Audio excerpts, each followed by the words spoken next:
మొదటి నుంచి మాకు సిట్ మీద ఎందుకు నమ్మకం లేదు అంటే తన పరిధిలో ఉన్న సిట్ ని చంద్రబాబు నాయుడు వేస్తే ఆల్రెడీ తను ఒక జడ్జిమెంట్ ఇచ్చేశాడు కాబట్టి దానికి లోబడే అధికారులు అబద్దాలు మాట్లాడతారు, నిజాలు చెప్పరు.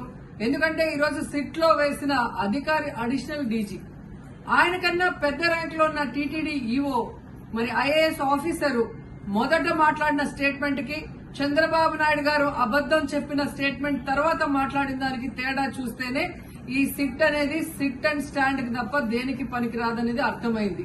అందుకే మేము మొదటి నుంచి అడిగాము, సుప్రీంకోర్టులో విచారణ జరగాలి, సిబిఐకి డైరెక్షన్ ఇచ్చి విచారిస్తే ఖచ్చితంగా మత కల్లోలాలు సృష్టించాలనుకున్న చంద్రబాబు నాయుడు అనుకో అందరికీ కూడా బుద్ధి చెప్పే అవకాశం దొరుకుతుందని.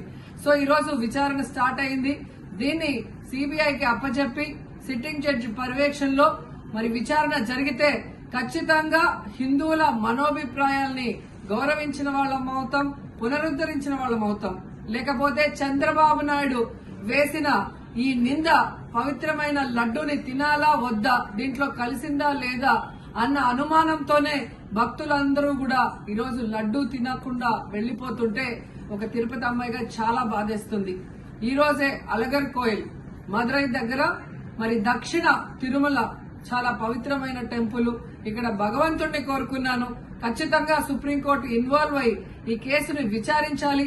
తప్పు చేసిన వాళ్ళని, అలాగే అంటే తప్పుడు స్టేట్మెంట్ ఇచ్చిన వాళ్ళందరూ ఎంత పెద్ద పొజిషన్ లో ఉన్నా కూడా వాళ్ళని శిక్షించాలి అని భగవంతుడిని కోరుకున్నాను, సుప్రీంకోర్టుని కోరుకుంటున్నాను.